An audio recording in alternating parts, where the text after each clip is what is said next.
தமிழக அரசு பணிக்கான தேர்வு வெற்றி பெற இன்றே சேருங்கள். Kasi school of IAS studies, Pandiyarajapuram, Vadipatti taluk, Madurai district. Cell 9942284095. வணக்கம். நம்ம இப்போ டிஎன்பிஎஸ்சி எக்ஸாம் இந்தியன் பாலிட்டி எப்படி கேள்விகள் கேட்பாங்க அப்படின்றத வச்சு தான் இப்போ 2 நாளாக சொல்லிட்டு இருக்கோம். இன்னைக்கு இந்தியன் பாலிட்டியில் இன்னும் கொஞ்சம் அந்த சிலபஸில் இன்னும் நிறையா தெளிவான விஷயங்கள் நம்ம சொல்லலாம். ஆனால் கொஞ்சம் கொஞ்சமாக சொல்லுவோம். ஏன்னா எடுத்ததுமே நம்ம டீப்பாக நம்ம சொல்லிட முடியாது. ஏன்னா ஃபஸ்ட்டு எடுத்ததுமே புதுசாக படிக்கிறவங்களுக்கு ஆரம்பத்தில் நம்ம பாலிட்டியில் எதெல்லாம் படிக்கணும், எதை பற்றியெல்லாம் நம்ம தெரிஞ்சுக்கணும், எதுலாம் கொஸ்டின் வரும் அப்படின்றத இப்போ நான் சொல்லிட்டு இருக்கேன். ஏன்னா இன்னும் நான் சொல்றது ஒரு ஜஸ்ட் ஒரு 30 to 40% தான் இனிஷியலாக ஒரு புதுசாக இருக்கவங்களுக்கு அது எப்படி படிக்கணும்னு ஒரு ஐடியா சொல்லிட்டு இருக்கா. ஆனால் இன்னும் நம்ம தெளிவாக எல்லாத்தையும் டீப்பாக படிக்கணும். அது அடுத்தடுத்த கிளாஸ் நான் சொல்கிறேன். ஸோ இப்போ பாலிட்டியில் நம்ம ஃபஸ்ட்டு கொடுத்துருக்க சிலபஸ் நம்ம பார்க்குறோம். சிலபஸை பார்த்து ஒவ்வொரு சிலபஸையும் டாப்பிக்கை நோட்டில் எழுதுறோம். நோட்டில் எழுதிட்டு அதோட இன்ஃபர்மேஷன் என்னன்னா நம்ம 6th to 10th இப்போ சிவிக்ஸ் குடிமையியல் அப்படின்னு சொல்லிட்டு ஒரு பாட்டில் நமக்கு கொடுத்துருப்பாங்க. அதை கொஞ்சம் படிச்சீங்கன்னாவே உங்களுக்கு என்னென்ன எதை பற்றி படிக்கணும் அப்படின்னா அரசியலமைப்பு சட்டம், இந்திய அரசியலமைப்பு சட்டம், அதுலேருந்து அரசியலமைப்பு சட்டத்தோட சிறப்பு தன்மைகள், அதில் அரசியலமைப்பு சட்டத்தின் சேலியன்ட் ஃபீச்சர்ஸ், நம்ம இந்திய அரசியலமைப்பு சட்டம் நமக்கு என்னென்ன வழங்குகிறது அப்படின்றத நமக்கு நம்ம அதை ஃபஸ்ட்டு நம்ம தெரிஞ்சுக்கணும். அதை படிச்சுட்டு அப்புறம் அரசியலமைப்பு சட்டம்னா என்ன அப்படின்னு நம்ம சொல்லலாம். அரசியலமைப்பு சட்டம் என்னன்னு நம்ம தெரிஞ்சுக்கலாம். ஏன்னா இதில் தியரிட்டிக்கலாக வரும். தியரிட்டிக்கலாக வரும்போது நம்ம ஜஸ்ட் தெரிஞ்சுக்க தான் முடியும். நம்ம எக்ஸாம் பாயிண்ட் ஆஃப் வியூவில் நம்ம படிக்கும் போது அந்த ஒவ்வொரு கான்செப்ட்னா முகவுரையை பற்றி ஃபுல் அண்ட் ஃபுல்லாக முகவுரையில் நம்ம என்ன எத்தனை ஆர்டிக்கல் விதிகள், எந்த விதி முகவுரை, அந்த முகவுரைன்றது விதிகள் அரசியலமைப்பு சட்டம் 1 to 4 முகவுரைன்றது இந்திய அரசியலமைப்பு சட்டத்தோட ஒரு முதல் ஆரம்பிக்கிறது. ஆனால் அதில் தான் நமக்கு விதிகள் அப்படின்றது வரும். ஆனால் முகவுரை என்பது நமக்கு தனியாக அது ஒரு பாட்டு மாதிரி, ஒரு பாடு அரசியலமைப்பு சட்டத்தோட ஒரு பகுதி அப்படின்றதுக்காக அது ஒரு தனியான ஒரு இது அப்படின்னு தான் நம்ம சொல்ல முடியும். ஏன்னா அதில் நம்ம அந்த ஒரு 3 விஷயங்கள் தான் அதை சொல்லியிருப்பாங்க. India is union of states, ஒன்றிணைந்த கூட்டாட்சி. அதே மாதிரி நம்ம அந்த 5 வார்த்தைகள் அது மட்டும்தான் நமக்கு கொடுத்துருப்பாங்க. ப்ளஸ் அதுக்கு அடுத்துதான் நம்ம முகவுரைக்கு அடுத்துதான் நம்ம எல்லாமே பகுதிகள் ஆரம்பத்தில் 22 பகுதிகள், 25 பகுதிகள். அதே மாதிரி நமக்கு அட்டவணை 8 அட்டவணை இருந்துச்சு. இப்போ 12 அட்டவணை. விதிகள் அப்படின்றது நான் ஃபர்ஸ்ட் 395 இருந்து இப்போ 470 விதிகள். அதே மாதிரி சட்ட திருத்தம், இதெல்லாம் நம்ம நல்லா தெளிவாக தெரிஞ்சுக்கணும். அதில் விதிகள்லாம் என்னென்ன விதிகள் அப்படின்றதான் நம்ம சொல்லுவோம். ஃபர்ஸ்ட் 1 to 4 முதல் நமக்கு என்ன அப்படின்னு ஃபர்ஸ்ட் இந்தியாவோட மாநிலங்கள், பெயர்கள், எல்லைகள். 2வது குடியுரிமை. 3வது அடிப்படை உரிமை. 3வது பகுதி. 4வது பகுதி அரசு நெறிமுறை கோட்பாடு. 5வது பகுதி மத்திய அரசு. 6வது பகுதி மாநில அரசு. 6வது பகுதி எந்த விதியிலிருந்து எந்த விதி வரைக்கும் அப்படின்றத நம்ம சொல்லலாம். இப்போ நேற்று என்ன சொன்னோம் அப்படின்னா மத்திய அரசுல பாராளுமன்றத்தில் உள்ள அவைகளை பற்றி சொன்னோம். பிளஸ் குடியரசுத் தலைவர், துணை குடியரசுத் தலைவர் அவர் எப்படி தேர்ந்தெடுக்கிறாங்க, அவரோட உரிமைகள், அவரோட தகுதி எல்லாமே சொன்னோம் நேற்று. அதே மாதிரி பிரதம அமைச்சர் நேற்று சொல்லியாச்சு. லோக்சபா ஸ்பீக்கர், லோக்சபா, ராஜ்யசபா கூட நமக்கு. ஏன்னா இதை கூட விதிகள் மூலம் நமக்கு படிக்கணும். விதிகள், ஒவ்வொரு விதிகளும் நம்ம யாரை பற்றி சொல்லுது அப்படின்றத நம்ம தெரிஞ்சுக்கலாம். ஏன்னா நம்ம 470 விதிகள்லையுமே நம்ம ஓரளவுக்கு முக்கியமான விதிகள் நம்ம படிக்கணும். அதாவது குரூப் 2, குரூப் 1 எக்ஸாம் அப்படில அந்த மாதிரி எக்ஸாம் நம்ம ப்ரிப்பேர் பண்ணுவோம். அந்த விதிகள் ரொம்ப இம்பார்ட்டன்ட்.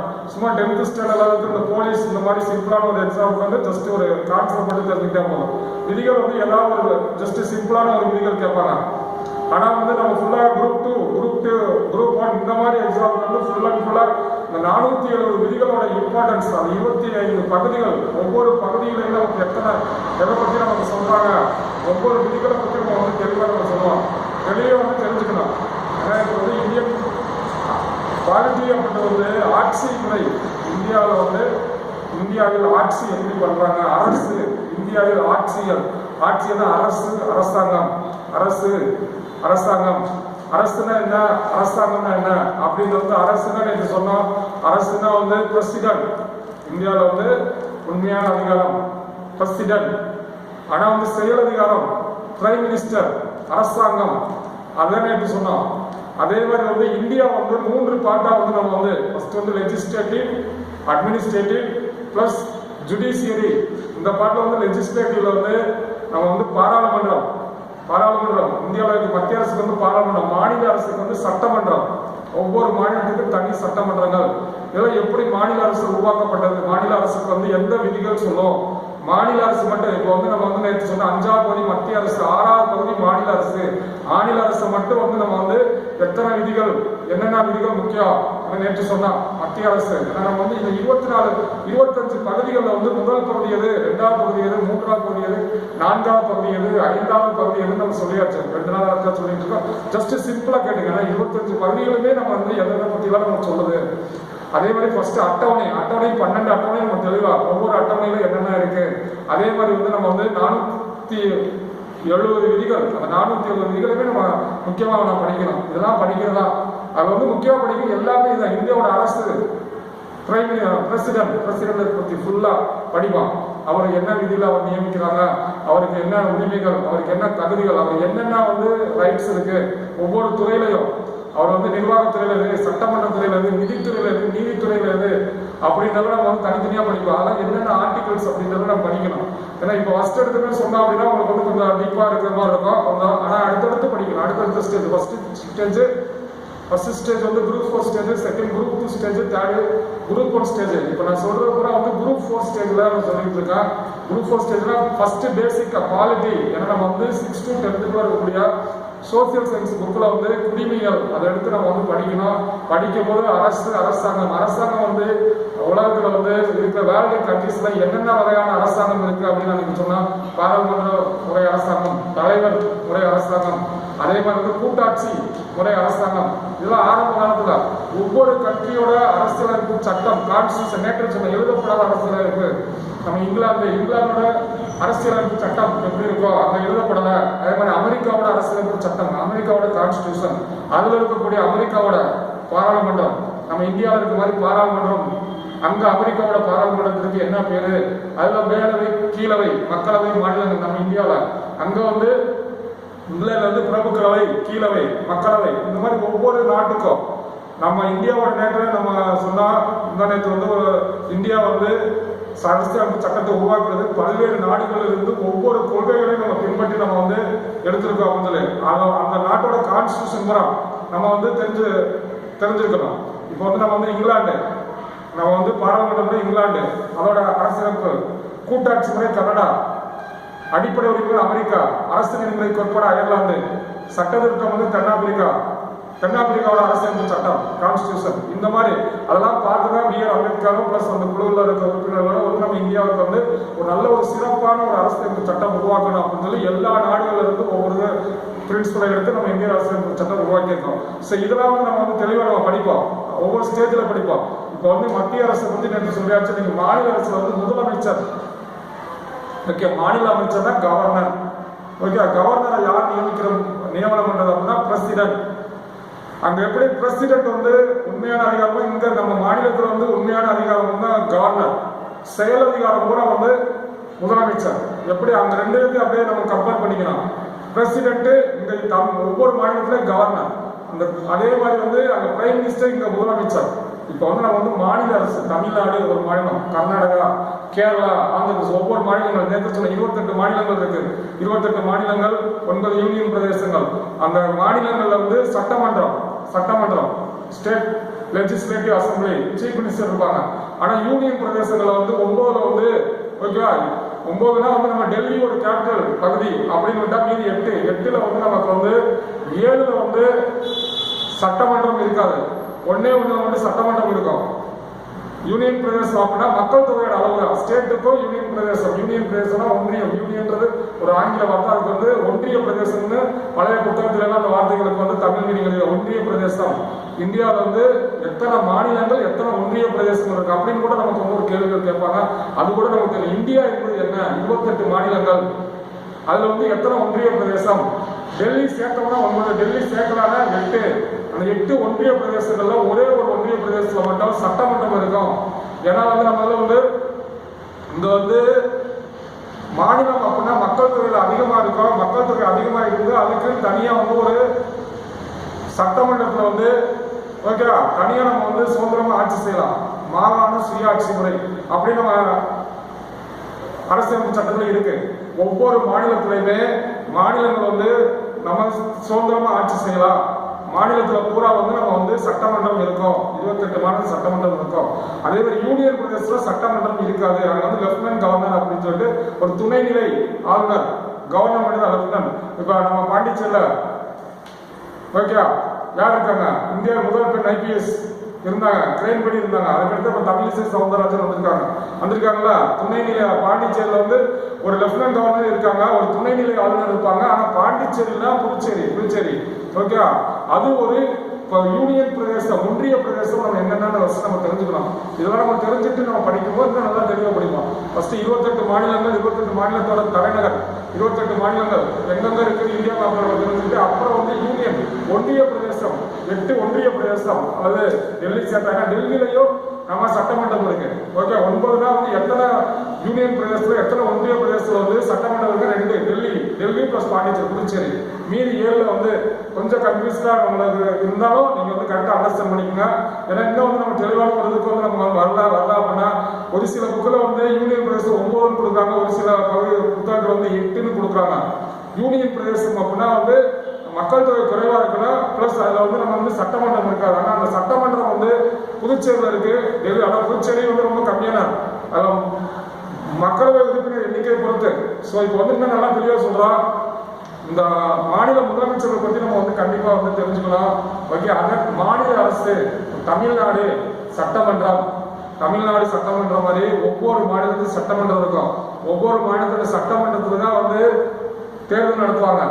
லோக்சபால தேர்தல் நடத்தி பிரைம் மினிஸ்டர் தேர்ந்தெடுக்கிற மாதிரி இந்த சட்டமன்றத்துல ஒவ்வொரு மாநிலத்துக்கும் சட்டமன்றத்துல வந்து உறுப்பினர்கள் மொத்தம் எத்தனை பேர் தேர்தல் நடக்கும். அதுல யாரு எந்த கட்சி அதிக பெரும்பான்மையோட ஜெயிக்கிறாங்களோ அவங்க தான் வந்து முதலமைச்சராக வருவாங்க. தமிழ்நாட்டில் வந்து சட்டமன்ற தொகுதிகள் மொத்தம் 234. தமிழ்நாடு நம்ம தமிழ்நாட்டில் வந்து எத்தனை மாவட்டங்கள் இருக்கு, ஒவ்வொரு மாவட்டங்களும் வந்து எத்தனை தொகுதிகள் இருக்கு, டோட்டலா பார்த்தோம்னா வந்து 234 தொகுதிகள் இருக்கு தமிழ்நாட்டில். தமிழ்நாடுன்னு சொல்லிட்டா சட்டமன்ற தொகுதி வந்து 234 தொகுதிகள் இருக்கு. அந்த 234 தொகுதிகளையும் தேர்தல் நடக்கும். தேர்தல் நடந்துதான் நம்ம வந்து யார் எந்த கட்சி, தமிழ்நாட்டில் வந்து DMK and ADMK okay DMK கூட்டணி ஏடிஎம்கே கூட்டணி. ஏன்னா இப்போ வந்து டிஎம்கே கூட்டணி ஜெயிச்சு ஸ்டாலின் அவர் வந்து இன்னைக்கு வந்து முதலமைச்சராக இருக்காரு. 234 தொகுதிகளில் வந்து தேர்தல் நடந்து அதுல வந்து யாரு அதிகமா வந்து ஜெயிச்சு எத்தனை இடங்கள் அதிகமா 234 பாதிக்கு பாதி சொன்னா 550 வந்து 275 மாதிரி இந்த 234 பாதிக்கு பாதி 117 சீட்டு தனிப்பட்ட மெஜாரிட்டி. அதுக்கு அடுத்து வந்து வாங்குறது பூரா வந்து நம்ம வந்து தனிப்பட்ட 117 சீட்டு நானும் அதுக்கு அடுத்து வாங்குறது பூரா தனிப்பட்ட மெஜாரிட்டியா நம்ம யாரோட கூட்டணி இல்லாம நம்ம வந்து ஜெயிச்சு நம்ம வந்து ஆட்சி செய்யலாம். அப்படி வந்து தமிழ்நாட்டில் முதலமைச்சர் இப்ப இருக்கவர் ஓகே. இதுவரைக்கும் வந்து தமிழ்நாடு இந்த மாநில முதலமைச்சர்னா ஃபர்ஸ்ட் வந்து ஒரு மாநில அரசு, மாநில அரசாங்கம். மாநில அரசுனா எனக்கு சொன்ன மாதிரி உண்மையான அதிகாரம் கவர்னர் தான் எல்லாத்துக்கும் பதவி பிரமாணம் செய்து வைக்கணும். முதலமைச்சரால் தேர்ந்தெடுக்கப்படக்கூடிய அனைத்து அமைச்சர்களுக்கும் எனக்கு படிச்சோம். அங்க வந்து பிரைம் மினிஸ்டர் தேர்ந்தெடுக்கிறது, பிரைம் மினிஸ்டர் கட்சியில தேர்ந்தெடுத்துவாங்க. அவருக்கு பதவி பிரமாணம் செய்து வைக்க குடியரசுத் தலைவர், அவருக்கு அமைச்சர்களுக்கு கூட பதவி பிரமாணம் செய்து வைக்கிறது குடியரசு. அதே மாதிரி தமிழ்நாடு இப்போ மாநிலம் நேற்று வந்து மத்திய அரசு கவர்மெண்ட் ஆஃப் இந்தியானா பிரைம் மினிஸ்டர். இங்க வந்து நம்ம வந்து மாநிலம்னா ஸ்டேட். நம்ம தமிழ்நாடு மாதிரி ஒவ்வொரு மாநிலத்துக்கும் வந்து சீஃப் மினிஸ்டர் இருப்பாங்க. அதுல வந்து மாநில அரசுனா கவர்னருக்கு எப்படி நேற்று பிரசிடென்ட்டுக்கு இது மாதிரி கவர்னரை நம்ம பத்தி ஃபுல்லா கொஞ்சம் படிக்கணும். கவர்னரை பத்தி சொல்லக்கூடிய விதி என்ன அப்படின்னு சொல்லிட்டு அதுக்கடுத்து கவர்னரோட நமக்கு உரிமைகள் என்ன, அவர் யாராரும் வந்து நம்ம நியமனம் செய்யலாம், குடியரசுத் தலைவர் ஒப்புதலோட யாராரும் நம்ம நியமனம் செய்யணும். ஏன்னா அவர் தான் வந்து குடியரசுத் தலைவரோட ஒரு அங்கம் தான் வந்து கவர்னர். ஏன்னா மத்திய அரசுக்கும் மாநில அரசுக்கு இடையே பாலமாக செயல்பட மத்திய அரசு கொண்டு வர திட்டத்தை போல ஒரு மாநிலத்தில் செயல்படுத்துறதுக்கு இந்த கவர்னர் மூலம் தான் மாநிலத்தில் இருக்கக்கூடிய எல்லாத்தையும் வந்து நம்ம மத்திய அரசுக்கு ஓகேவா செய்திகளை சொல்றது வந்து கவர்னர் தான். கவர்னர் அவரோட செயல்பாடுகளை நம்ம சொல்லுவோம். இப்ப முதலமைச்சர் ஏன்னா கவர்னர் வந்து நம்ம இந்த முதலமைச்சருக்கோ பிளஸ் யாரு நம்ம வந்து அமைச்சர்களுக்கு பதவி பிரமாணம் செய்து வைக்கிறாரு. அதே மாதிரி உயர் நீதிமன்ற நீதிபதி ஓகே, அதெல்லாம் வந்து நம்ம தெளிவாக சொல்ல. இப்போதைக்கு வந்து உங்களுக்கு வந்து கொஞ்சம் ஒரு பேசிக்கா வந்து உங்களுக்கு வந்து தெரியுதுக்கா சொல்ற. முதலமைச்சர் வந்து 164வது விதி பூரா வந்து 164வது விதி மூலம் வந்து ஒவ்வொரு மாநிலத்திலையும் முதலமைச்சர் நியமனம் செய்வதற்கான ஒரு விதி இருக்கு. 164வது பூரா முதலமைச்சரா ஒரு மாநிலத்தில் நியமனம் செய்யலாம். இந்தியாவில் தமிழ்நாடு உருவான போது முதல் முதலமைச்சர் யாரு? சுப்புராயலு ரெட்டியார் அப்படின்னு சொல்லிட்டு. அதே மாதிரி சுதந்திரம் வாங்கினே 2 கொஸ்டின் இதுக்கு முன்னாடி கேட்டார். சுதந்திரம் வாங்கினதுக்கு பின்னாடி இந்தியாவில் ராமசாமி ரெட்டியார் ஃபர்ஸ்ட் வருஷம் தமிழ்நாடுன்னு. இப்ப இருக்கவர் எத்தனாவது சீஃப் மினிஸ்டர்? 39வது சீஃப் மினிஸ்டர். இப்ப இருக்க தமிழ்நாடோட சீஃப் மினிஸ்டர். தமிழ்நாட்டில் வந்து இந்த சீஃப் மினிஸ்டர் அப்படின்னா தமிழ்நாடு சட்டமன்ற தொகுதிகள் 234. அந்த 234 தொகுதிகளில் தேர்தல் நடக்கும். அதை யார் வந்து ஜெயிக்கிறாங்களோ அதிக பெரும்பான்மை பெற்று ஓகே யார் வர்றாங்களோ அந்த கட்சி அவரோட தலைவர் தான் வந்து நாட்டோட முதலமைச்சரா நம்ம மாநிலத்தோட முதலமைச்சரா வருவாரு. அதனால வந்து தமிழ்நாட்டுக்கு முதல் முதலமைச்சர் யாரு? சுதந்திரம் வாங்கினதுக்கு பின்னாடி யாருன்னா இப்ப இருக்கிற யாரு? அது எத்தனாவது முதலமைச்சர்? அப்படின்னு முதலமைச்சர்கள் நம்ம வந்து கண்டிப்பா வந்து கொஞ்சம் நம்ம தெரிஞ்சுக்கோம். முதலமைச்சர்கள் வந்து அவருக்கு என்ன அப்படின்னா முதலமைச்சர் தான் வந்து நம்ம வந்து எல்லா அமைச்சர்களையும் தேர்ந்தெடுத்து அந்த அமைச்சர்களுக்கு வந்து இலாகாக்கள் ஒதுக்கி கொடுக்கணும். முதலமைச்சரோட பணி ஏன்னா இன்னைக்கு வந்து எல்லாமே முதலமைச்சர் தான் வந்து ஃபுல்லா வந்து என்ன பண்றாரு? எல்லா அமைச்சர்கள் உருவாக்கி எல்லா திட்டங்களும் இந்தியாவில் வந்து எந்த ஒரு தமிழ்நாட்டில் ஒரு மாநிலத்தில் ஒரு திட்டங்கள் கொண்டு வரணும். யாரு? முதலமைச்சர் பற்றி. முதலமைச்சர் மாநில அரசுனா கவர்னர், முதலமைச்சர் பிளஸ் அமைச்சரவை பிளஸ் அப்புறம் வந்து நமக்கு வந்து என்ன அப்படின்னா வந்து தமிழ்நாட்டில் மாநிலத்தில் சட்டத்துறை ஃபுல்லா யாருன்னா அட்வொகேட் ஜெனரல். சட்டத்தை பூரா வந்து பாதுகாப்பு இது பண்றதுக்கு ஓகே அவனா அட்வொகேட் ஜெனரல் அப்படின்னு சொல்லிட்டு ஒருத்தர். அவர் தான் வந்து சட்டத்துறை அதிகாரி தமிழ்நாட்டு ஒரு மாநிலத்துல. அதெல்லாம் வந்து நம்ம வந்து ஒரு எக்ஸாம் நான் சொல்றது பூரா வந்து எக்ஸாம் பாயிண்ட் ஆஃப் வியூல கேட்ட கேள்விதான். ஏன்னா வந்து நமக்கு வந்து டிஎன்பிஎஸ்சியை பொறுத்தவரை வந்து நம்ம வந்து ஒவ்வொருத்தரும் முதலா இருந்தது. அதாவது 10th எழுதுற போல 10th குவாலிஃபிகேஷன்ஸ் வந்து முதலமைச்சர் யாரு பிளஸ் இப்ப இருக்க பிரசிடென்ட்ல. ஏன்னா இப்ப இந்தியாவிலே வந்து எடுத்து சொன்னா இந்தியாவின் முதல் குடியரசுத் தலைவர் யாரு? இப்ப ஜெனரலா சொல்ற இந்தியாவின் முதல் குடியரசுத் தலைவர் டாக்டர் ராஜேந்திர பிரசாத். இப்ப இருக்க குடியரசுத் தலைவர் ராம்நாத் கோவிந்த். இப்ப இருக்கிறது அவர் எத்தனாவது குடியரசுத் தலைவர் அப்படின்னு கூட கேட்கலாம். இப்ப இருக்கிறது வந்து எத்தனாவது குடியரசுத் தலைவர் அப்படின்னு கேட்கலாம். இந்தியாவில் முதல் பெண் குடியரசுத் தலைவர் யாரு? இந்தியாவில் முதல் பெண் குடியரசுத் தலைவர் பிரதிபா பாட்டீல். இந்தியாவில் முதல் பெண் குடியரசுத் தலைவர்.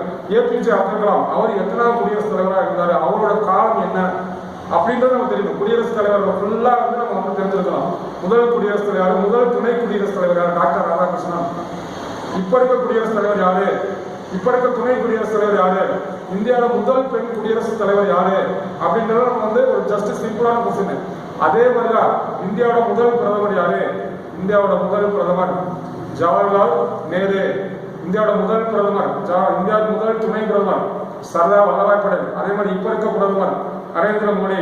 ஓகே, இதெல்லாம் வந்து நம்ம வந்து இப்ப இருக்கக்கூடிய அந்த லோக்சபா வந்து எத்தனாவது லோக்சபா, எத்தனாவது பிரைம் மினிஸ்டர், இந்த முதல் கூட நம்ம வந்து நம்ம படிச்சுட்டு போனோம். பிரைம் மினிஸ்டரோட வரிசையை பூரா வந்து அப்படியே என்ன பண்ணாங்க?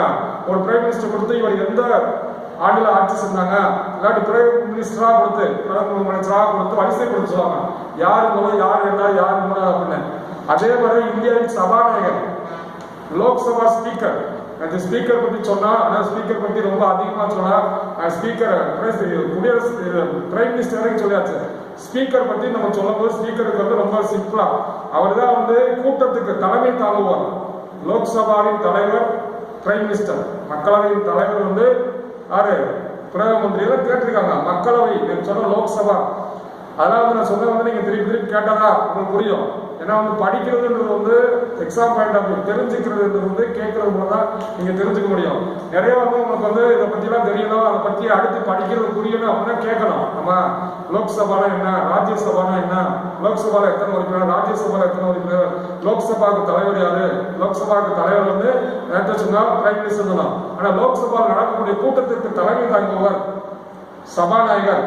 இந்தியாவின் முதல் சபாநாயகர் யாரு? கணேஷ் வாசுதேவ் மாவலங்கர். கணேஷ் நிறைய எக்ஸாம் கேட்டுருக்காங்க. இந்தியாவோட லோக்சபாவோட முதல் சபாநாயகர், முதல் பிரதமர், முதல் குடியரசுத் தலைவர், முதல் துணை குடியரசுத் தலைவர், முதல் துணை பிரதமர், முதல் சபாநாயகர். இப்ப இருக்கக்கூடிய சபாநாயகர் பேர் என்ன? ஓம் பிர்லா. இந்தியாவில் முதல் பெண் சபாநாயகர், இந்தியாவில் முதல் பெண் சபாநாயகர், முதல் பெண் குடியரசுத் தலைவர் சொன்னா பிரதிபா பாட்டீல். இந்தியாவில் முதல் பெண் ஓகே சபாநாயகர் யாருன்னா வந்து மேரியா குமாரி, மீரா குமாரி, மேரியா குமாரி அல்லது மீரா, இதெல்லாம் வந்து ப்ரீவியஸ் இயர்ல. இந்தியாவின் முதல் பெண் பிரதமர் இந்திரா காந்தி. பெண்களோட வரிசையில வந்து அரசியல் அளவுக்கு வந்து யாரு முதன்மையானவங்க அப்படின்றத நம்ம வந்து ஒரு 10th அளவுக்கு எக்ஸாம் ஏன்னா குவாலிட்டியில வந்து கொண்டு வரலாம். ஏன்னா இப்ப வந்து சபாநாயகர் யாரு அப்படின்னா, சபாநாயகர் வந்து இந்த லோக்சபால மக்களவையில கீழே வந்து நடைபெறக்கூடிய கூட்டத்திற்கு தலைமை தாங்குவார். அதே மாதிரி ரெண்டுக்குமே லோக்சபா ராஜ்யசபா அந்த கூட்டத்திற்கும் தலைமை தாங்குவார். இதெல்லாம் நிறைய எக்ஸாம்ல கேட்டிருக்காங்க. இந்த 2 கூட்டம், இந்த கூட்டம்னா வந்து லோக்சபாக்கு ராஜ்யசபா ரெண்டுமே கூடும்போது அதற்கு தலைமை தாங்கியவர் இந்த சபாநாயகர் தான். இந்தியாவின் முதல் சபாநாயகர் யாரு, முதல் பெண் சபாநாயகர் யாரு, இப்ப இருக்க சபாநாயகர் யாரு, இதெல்லாம் வந்து நமக்கு வந்து ப்ரீவியஸ் இயராக கேட்டிருக்காங்க. இதெல்லாம் நம்ம படிக்கணும். இதெல்லாம் படிக்கணும் அப்படின்னா சபாநாயகர் பற்றி சொல்லக்கூடிய எல்லாமே விதிகள் தான். 470 விதிகள்ல எல்லாமே விதிகள்.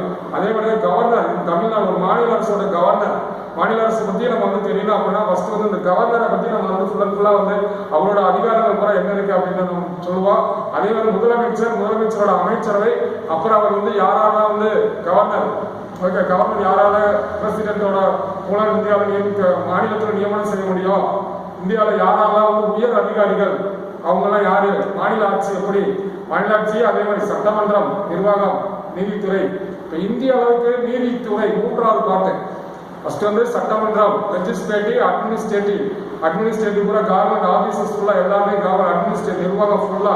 அதே மாதிரி வந்து ஜுடிஷியல் நீதித்துறை இந்தியாவில் குவாலிட்டி ஆட்சியல் அப்படின்னாலே வந்து அது வந்து நம்ம வந்து அரசாங்கம், இந்திய அரசாங்கம், மாநில அரசாங்கம், யூனியன் பிரதேசத்துல வந்து சொன்னா என்ன சொன்னா அப்படின்னா சட்டமன்றம் இருக்காது. புதுச்சேரியில் மட்டும்தான் சட்டமன்றம் இருக்கு. மற்றவங்கெல்லாம் கவர்னர் தான், லெப்டினன்ட் துணைநிலை ஆளுநர் தான் இருப்பாங்க. அதெல்லாம் வந்து நல்லா தெளிவா சொல்ல அவங்க வந்து எப்படி நியமிக்கப்படுறாங்க, அவங்களுக்கு என்னென்ன அப்படின்றதா வந்து நம்ம எல்லாமே இன்ஃபர்மேஷன் இருக்கு, புத்தகத்துல மெட்டீரியல் இருக்கும். அதனாலதான் நம்ம தெரிஞ்சுக்கலாம். ஆனா எக்ஸாம் பாயிண்ட் அப்படின்றது வந்து அதிகபட்சம் நம்ம கேட்கறது வந்து நம்ம வந்து விதிகள், ஆர்டிகல்ஸ் பத்தி கண்டிப்பா ஒரு கொஸ்டின் எதிர்பார்க்கலாம். அதே ஃபண்டமெண்டல் ரைட்ஸ், ஃபண்டமெண்டல் டியூட்டிஸ், அடிப்படை உரிமை, அடிப்படைகள், அரசு நெறிமுறை கோட்பாடு, அதுல இருந்து கண்டிப்பா ஒரு கொஸ்டின்ஸ் எதிர்பார்க்கலாம். அது பூராமே விதிகள் தான் இருக்கு. அட்டவணை பத்தி எதிர்பார்க்கலாம். அட்டவணை 12 அட்டவணையுமே கண்டிப்பா ஒவ்வொரு அட்டவணை என்னென்ன இருக்கு அப்படின்றது 24 பகுதிகள் இருக்கிறது 470 விதிகள். இதுதான் நமக்கு ஒரு பேசிக். இந்திய அரசு ஆட்சியல் அப்படின்னாலே இதெல்லாம் வந்து ஒவ்வொருத்தரோட அதிகாரிகள் அவங்க இருக்கக்கூடிய எல்லா பேர்த்துக்குமே வந்து என்னென்ன பவர் இருக்கு. இப்பதான் வந்து நீதிமன்றம், நீதித்துறை இந்தியாவில் வந்து பாராளுமன்றம் சொல்லியாச்சு, பிரைம் மினிஸ்டர் சொல்லியாச்சு, பிரசிடென்ட் சொல்லியாச்சு, சீஃப் மினிஸ்டர் சொல்லியாச்சு, கவர்னர் சொல்லியாச்சு, தமிழ் ஒரு மாநில அமைச்சரை சொல்லியாச்சு, யூனியன் பிரதேசம் துணைநிலை ஆளுநர் சொல்லியாச்சு. இவங்க தான் வந்து ஆட்சி செய்யறாங்க லெஜிஸ்லேட்டிவ்ல. இப்ப நீதித்துறையில வந்து நமக்கு வந்து நீதிமன்றம் இந்தியாவில் முதல் நீதிமன்றம் ஏற்கனவே ஹிஸ்டரியே சொல்லியிருக்கோம். ஒழுங்குமுறை சட்டம் 1773. அதுல ஒழுங்குமுறை சட்டத்தின் பிரகாரம் அந்த சட்டத்தின் முன்னாடி கொல்கத்தாவில் முதல் உச்ச நீதிமன்றம் கொண்டு வந்தாங்க. கொல்கத்தால முதல் உச்ச நீதிமன்றம் 1774. முதல் உச்ச நீதிமன்ற தலைமை நீதிபதி எலிசா இம்பே. இந்த கேள்வி எல்லாம் கேட்டிருக்காங்க. உச்ச நீதிமன்றம் ஃபர்ஸ்ட் சுதந்திரம் வாங்குறதுக்கு முன்னாடியே. அப்புறம் வந்து டெல்லியில வந்து கூட்டாட்சி நீதிமன்றம் 1937 கொண்ட நீதிமன்றம். அதுக்கு முன்னாடி நீதிமன்றத்தை வந்து எந்த கவர்னர் ஜெனரல் காலத்துல வந்து நீதித்துறையை வந்து கொண்டு வருவாங்க. நீதித்துறையில வந்து மாவட்ட நீதிமன்றங்கள் அது வந்து யாருடைய காலத்துல, அதெல்லாம் வந்து ஹிஸ்டரியில மாடர்ன் ஹிஸ்டரியில கவர்னர் ஜெனரலை பத்தி சொல்லும் போது ஆரம்பத்துல. ஆனா வந்து நீதிமன்றம் உருவாக்கப்படுது. நீதிமன்றம் உருவாக்கி கூட்டாட்சி 1937. அப்புறம் இப்ப இருக்கக்கூடிய உச்ச நீதிமன்றம், டெல்லியில இருக்கக்கூடிய அந்த உச்ச நீதிமன்றம் ஓகேவா? அதான் வந்து இன்னைக்கு அடிப்படை உரிமைகளின் பாதுகாவலன். நமக்கு இப்ப அடிப்படை உரிமைகள் நமக்கு மறுக்கப்படும் போது நம்ம வந்து உச்ச நீதிமன்றத்துல, உயர் நீதிமன்றத்துல ரெண்டுலையுமே நம்ம வந்து அதை பற்றி நம்ம வந்து கேட்டு தாக்கல் செய்து நமக்கு எது தேவையோ வந்து நம்ம தீர்ப்புகள் பெற முடியும் நம்ம ஏதாவது பாதிக்கப்பட்டா. ஸோ வந்து அடிப்படை உரிமைகளின் பாதுகாவலன் உச்ச நீதிமன்றம். நமக்கு வந்து நம்ம இந்தியன் சிட்டிசன்ஷிப்ல வந்து எந்த உரிமையும் நம்ம கிடைக்கல அப்படின்னா அதுக்காக நம்ம கோர்ட்ல வந்து அப்ளை பண்ணி நம்ம வந்து நமக்கு உரிமைகளை பெற்று நம்ம வந்து சிறப்பாக வர முடியும். அதே வந்து நம்ம வந்து அடிப்படை உரிமைகள் ஏன்னா வந்து எல்லாமே இப்போ நீதித்துறை சுதந்திரமான நீதித்துறை, அதை யாரும் கண்ட்ரோல் பண்ண முடியாது. அது வந்து ஒரு தனிப்பட்ட அமைப்பு மாதிரி.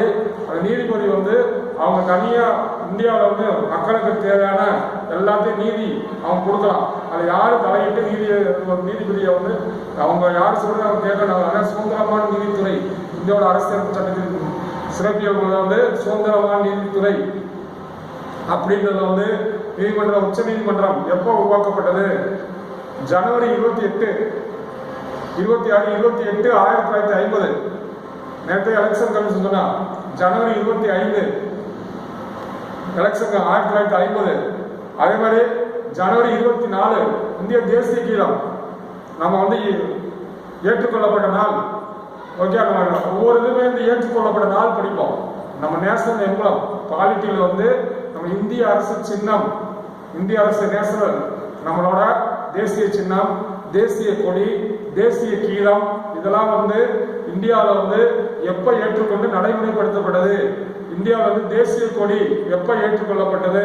அதே மாதிரி தேசிய கீதம், இந்தியாவோட தேசிய கீதம் ஜனகண மனகதி. அது எத்தனை நிமிஷத்துல பாடி முடிக்கிறோம்? 52 செகண்ட்ல மொத்தம் 5 ஸ்டாண்ட்ஸ், 5 பாராகிராஃப் இருக்கும். அதுல வந்து 3 பாராகிராஃப் தான் நம்ம படிக்கிறோம். ஜனகண மனகதி நேஷனல் ஆந்தம். எந்த ஒரு ஃபங்க்ஷன்ல வந்து நம்ம வந்து என்ன பண்றோம்? முடியும் போது நாட்டுக்கு ஓகே நம்ம வந்து தேசப்பற்ற நம்ம இது பண்ற மாதிரி ஓகே தேசத்துக்காக அந்த தேச ஒற்றுமை அனைவரும் சேர்ந்து நம்ம தேசம் மதிச்சு அந்த நாட்டுப்பண் தேசிய கீதம் ஓகே அது வந்து பாடு வந்து யாரு? ரவீந்திரநாத் தாகூர். தேசிய கீதம், தேசிய படம், அன்னைக்கு தேசிய படம் வந்தே மாதம் பங்கிம் சந்திர சட்டர்ஜி ஆனந்தமலை என்ற நூலை ஹிஸ்டரியில படிச்சிருக்கோம். அதே மாதிரி தேசிய கீதம் அது வந்து எப்ப ஏற்றுக்கொள்ளப்பட்டது? முதல்ல தேசிய கீதம் எப்போ பாடப்பட்டது? அதே மாதிரி தேசிய கொடி, தேசிய சின்னம் நம்ம சாரநாத்தில் இருக்கக்கூடிய அசோகத்தூன் ராஜா, காயின்ஸ் இருக்கக்கூடிய ராஜா, அதான் நம்மளோட நேஷனல் எம்பளம். இதெல்லாம் வந்து எப்ப ஏற்றுக்கொள்ளப்பட்டா அப்படின்றத வரிசை வரும்போது நம்ம சொல்லுவோம். இன்னும் நம்ம வந்து அதை பத்தி சொல்லுவோம். அதெல்லாம் சிம்பிள் கொஸ்டின்ஸ். சிம்பிள் கொஸ்டினா நம்ம வந்து தெரிஞ்சக்கூடிய ஒரு கொஸ்டின். ப்ளஸ் எக்ஸாம் ப்ரீவியஸ்ல கேட்கக்கூடிய கொஸ்டின். தேசிய கொடியில வந்து மேல என்ன நிறம் இருக்கும்? காவி. அது வந்து எத்தனை அசோக சக்கரத்துல கோடுகள் எண்ணிக்கை? 24. அப்புறம் அதோட அந்த கலர் என்ன? இதெல்லாம் ஒரு சிம்பிள் கொஸ்டின். ஆனால் சிம்பிள் கொஸ்டினால இது முன்னாடி இருக்க எக்ஸாம்ல கேட்ட கேள்விகள்.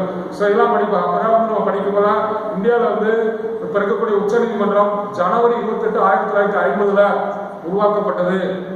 ஓகே, நீதிமன்றம் நம்ம இந்தியாவில் சுப்ரீம் கோர்ட்னு சொல்லுவாங்க. Supreme court, high court, district court, subordinate court. Okay, first வந்து உச்ச நீதிமன்றம். உச்ச நீதிமன்றம் வந்து எங்க இருக்கு அப்படின்னா டெல்லியில இருக்கு.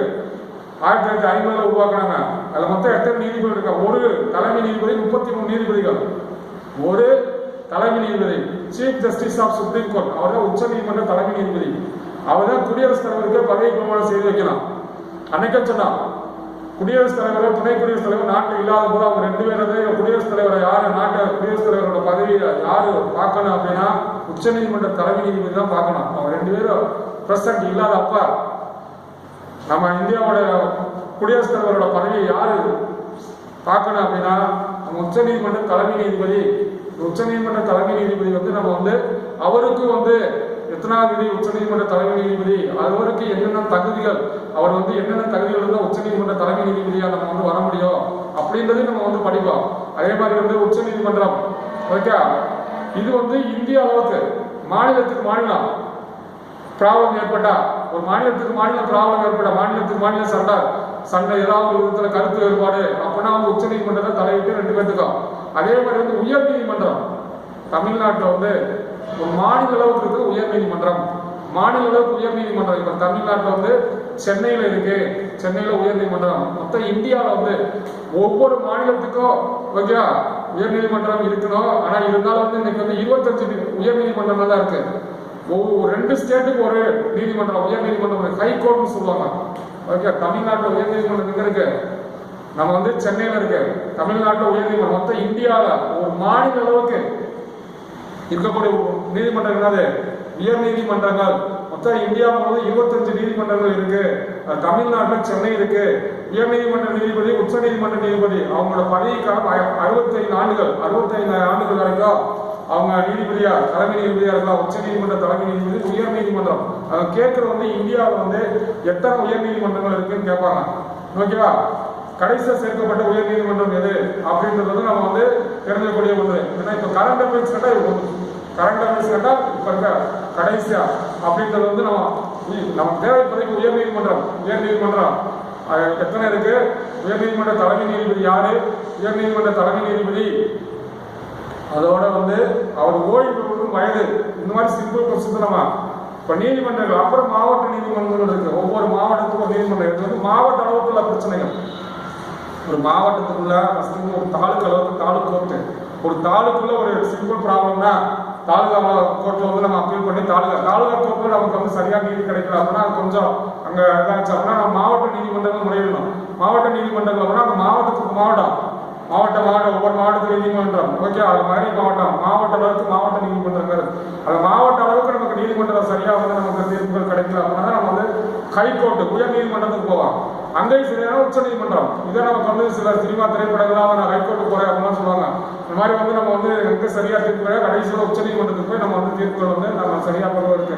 ஏன்னா வந்து நிறைய ஒவ்வொன்றும் நம்ம வந்து போக தெரிஞ்சுக்கோ. குடியரசுத் தலைவருக்கு வந்து என்னென்ன அந்த நீதிமன்றத்தில் வந்து அவருக்கு என்னென்ன அப்படின்னா வந்து நீதிமன்றம் கொடுத்த தண்டனையை கூட வந்து அவர் வந்து குறைக்கிறதுக்கு, அவர் குற்ற சம்பவங்களை மன்னிக்கிறதுக்கு அவர்கிட்ட வந்து நம்ம பரிந்துரை கடிதம் கேட்கலாம். நீதிமன்றம் ஒருத்தருக்கு வந்து ஒரு தண்டனை கொடுத்துட்டாங்க, அதை வந்து அவர் வந்து என்ன பண்ணலாம், அந்த குற்றவாளி வந்து குடியரசுத் தலைவர்கிட்ட வந்து அப்பீல் பண்ணலாம். குடியரசுத் தலைவர் வந்து அந்த தண்டனையை குறைக்கிறதுக்கு அவர் சிபாரிசு செய்யலாம். அதே மாதிரி அவரை வந்து மன்னிக்கிறதுக்கு அவர் சிபாரிசு செய்யலாம். அந்த மாதிரி குடியரசுத் தலைவருக்கு அவ்வளோ பவர் இருக்கு இந்தியாவில். ஒரு நீதிமன்றம் சொன்னதுக்கு. ஆனால் மற்றபடி யாரும் வந்து நம்ம வந்து இந்த நீதியில் வந்து சுதந்திரமான நீதித்துறை நம்ம தேவை வந்து உச்ச நீதிமன்றம். அதில் எத்தனை நீதிபதிகள் இருக்காங்க?